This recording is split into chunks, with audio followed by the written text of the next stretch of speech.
Alright, Battlers, welcome back to a brand new video. This is our first Timeless Cup video. The Timeless Cup was just announced by the Self Arena. It's going to last through December and the first week of January. I will leave a link to the cup in the description below if you'd like to read more about it. But we're going to jump straight into these battles against my friend LindenRyu. LindenRyu was a Season 1 ace, and he is an awesome trainer. We're looking here at the Kingdra mirror match. I did have that Sudowoodo as my lead, but as you can tell here, Kingdra's Dragon Breath is so incredibly powerful. Linden decides to bring in Drapion. Drapion's a Pokemon we haven't seen much since the Twilight Cup, but it's very, very useful in this cup. As you can tell, he's running a weird move. That's Ice Fang. So Ice Fang is very interesting. It does help you against the Dragon types that you're going to see a lot of in the Timeless Cup, because it is super effective against them. Plus, Drapion is a poison type as well, so it will resist some of the other Pokemon in the cup that you're going to be seeing a lot of. I do bring in my Lapras here. Lapras is another key Pokemon in the Timeless Cup. Guys, I'm really enjoying this cup so far. I've only got a few practice matches in. I run into the Venusaur here, and realizing that I'm in bad shape, I bring in my Sudowoodo to sacrifice it, so we are able to take down this Venusaur with our Skull Bash, but still, it's just not going to be enough to win the match, because behind it, Linden does have a pretty healthy Kingdra, and he will finish us with Dragon Breaths. Guys, this cup is going to be a lot of fun. It is nostalgia-based. I think it's really cool to kind of take this cup and say, okay, what was my favorite starter from the mainline games, and how do I build a really complementary team around it? Because these starters are very powerful. They are going to be included in most people's teams. I think a lot of folks are looking at this the same way they're looking at Cliffhanger, when you have one Pokemon that's worth more points than all the others, and it's kind of the anchor of your team.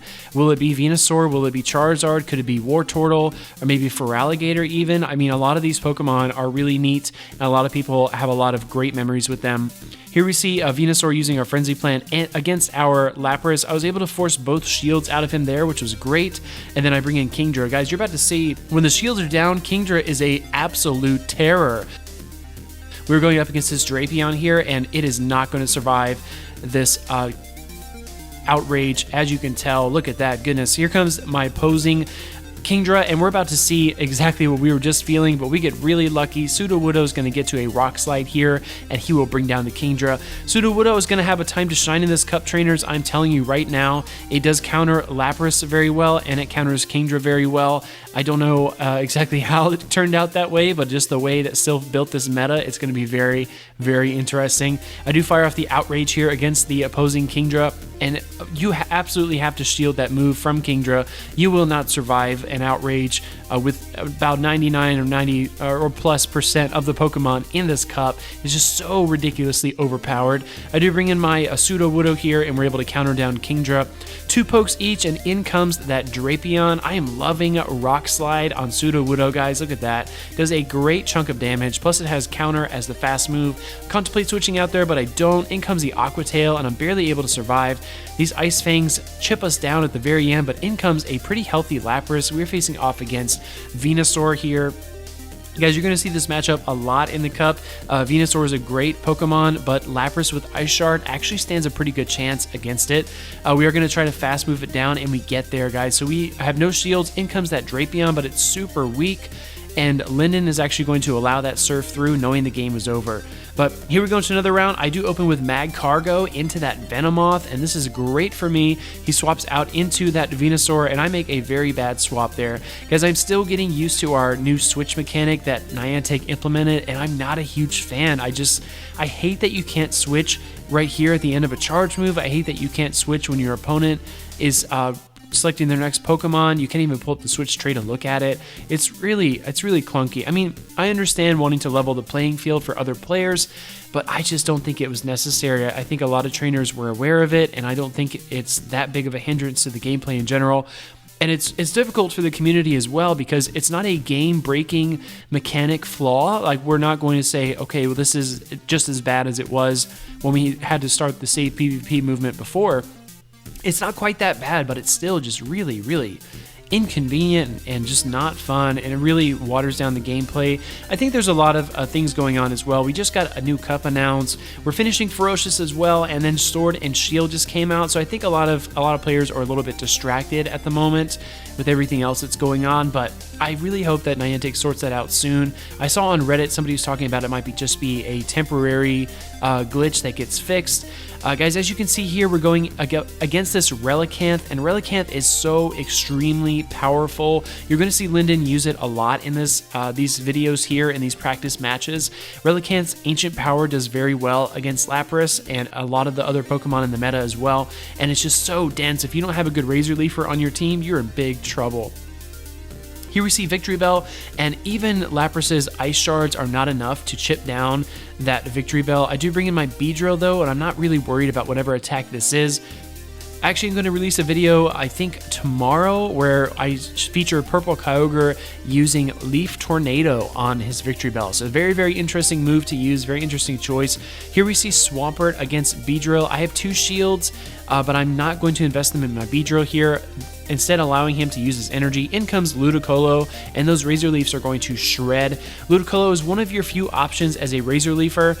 In comes that Drapion here.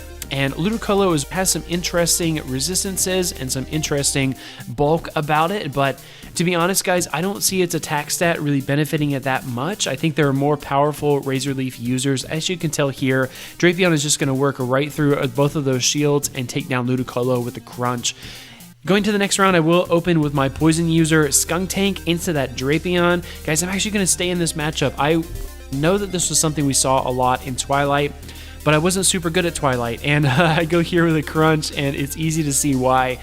Very short-term memory on my part. I forgot this matchup and how it goes, but yeah, we have so many cups coming at us so fast. I guess it's okay to forget sometimes, but that's another good thing about this cup as well, guys. I want to point out, for the Timeless Cup, you're going to be able to use a lot of Pokemon that you've used before, even as far back as Rainbow and Tempest. Or later in the video, you're going to see Abomasnow in the video. So there are a lot of Pokemon that you probably already double moved, that you probably already invested in, that you get to use in new and exciting ways. And I think it's really important for us in this cup to not to get bored with the cup. I think it's better to just kind of reflect on it and just enjoy it and kind of relax. We are approaching that holiday season, so we're going to have a lot of really special Christmas memories that we're going to have with people that we care about, and a lot of these games were kind of built around those same kind of memories. So we're going to see a lot of interesting things coming at us. That nostalgia effect is going to be in full swing. I mean, you're going to see Pokemon that you haven't thought about in so long actually being competitive and able to win cups in this format. I just think it's really, really neat. So here we see our our Sunny Castiform using Weather Ball and Ember to bring down Lapras. Very, very interesting. Here we go with Abomasnow against Kingdra. And Kingdra's got that Dragon Breath, which is just going to do so much raw damage, neutral damage. But look at this, guys. We have Abomasnow with the Razor Leafs going up against it. We have to shield that Outrage, but this match is actually very close. I think Abomasnow has a higher attack stat than Ludicolo, so I was able to win that matchup, but again, I mean, we paid a heavy price. I fire off that Energy Ball against Castiform. Again, because of the stupid switch mechanic, I don't trust myself to switch out of that matchup because a few Embers from Castiform would really wreck Abomasnow. It really is an all-or-nothing Pokemon, just like it was in Tempest. If you didn't have a Tropius, some players would try to use it, but it was just really, really difficult to wield, especially with all of the different things in the cup, especially, of course, Charizard, which you're going to see Charizard in this cup as well. So here we go with Kingdra against Lapras. This Surf is going to hurt, but don't forget that Kingdra is part water as well. So I've got a lot of energy on my Kingdra there. I'm going to keep it in my back pocket. Here we go, Lapras against Lapras, and I'm so excited that the Skull Bash moveset is going to get a moment to shine because Skull Bash is such a great move. It does so much damage, and Lapras is just a beast. It's able to use that move because it has so much bulk. I think Raichu also has access to Skull Bash, but nobody in their right mind is running Skull Bash on Raichu. It's too squishy. So Linden actually gets double Skull Bash on us, but still, we are able to barely survive and fire off the Outrage, and it doesn't matter, guys. Outrage is going to destroy that Lapras. Going to this next match, I do open my shiny Typhlosion into that Venusaur. He is going to swap out into Kingdra. I decided to stay in here for a minute, but those Dragon Breaths are just melting my Pokemon, so I have to bail out. Here we go against Kingdra again with Lapras. You're going to see a lot of this matchup in this video, but I promise we do a lot more matchups in videos to come. I've been recording all day. I know I was a couple days late getting out the first video, but I don't know. I wanted it to be special, but then I realized that what you guys want to see is the battle, so I definitely need to get this footage out as quick as possible. We're able to Ice Shard down the Kingdra. In comes Lapras, and here I think a good thing to remember is to just go for the heavy move first right off the bat, because he wasn't expecting it. He was expecting the Surf, and that's why he didn't shield, so I should have gone for the Skull Bash right off the bat. Here we're going to land it though. He is hanging on to that last shield, and we actually are able to reach a CMP tie for another move here. So he does take us down with the Surf, avoiding any further damage. In comes Kingdra, and these Dragon Breaths are just so, oh man, they're so intense. He's going to hit us with the Surf, not a huge deal at all. In comes that Venusaur. Guys, we are still testing this. This isn't a very serious matchup. We're just kind of playing for fun. As you notice, my Pseudo Widow isn't even double moved. Linden's going to allow that move through because he realized that I had so much reserved in the back that Venusaur was going to face a very tough fight to even come back in that battle. So here we go with Lapras against Lapras. I'm not exactly sure how to play this mirror match. This is one of the new ones we're going to have to look at. Expecting the Skull Bash here, I do shield, and it is Skull Bash. I think that is the right move. You want to buff up your Lapras as quick as possible because that just decreases the residual damage that you're going to take later on. And we're just playing this boring mirror match, just trying to see who will blink first. He fires off a second Skull Bash, so Linden is not letting off the gas. I'm going to fire off a Skull Bash of my own as well. And it does go through unshielded, so we have him in the red first, which is great for us. I don't think IVs are as important in this cup as they have been in Ferocious Cup. I think Ferocious was extremely heavily IV dependent. You're going to see one matchup in a later video where the IVs really do matter, and that is with Dragonair. Surprisingly, Dragonair is very, the matchups are very, very dependent on your IV spread. So you can win some and lose some, just really depending on how good your Dragonair is. And I know a lot of trainers are getting good Dratinis from the Team Rocket battles, and they're able to purify them. That's what Purple Kyogre did, and it's worked out well for him so far in our practice. So here we're going to see Lapras go up against the Kingdra. I do get off the double Surf, guys, but it's just not enough. So this Kingdra is going to bring us down with the Dragon Breaths. GG's Linden.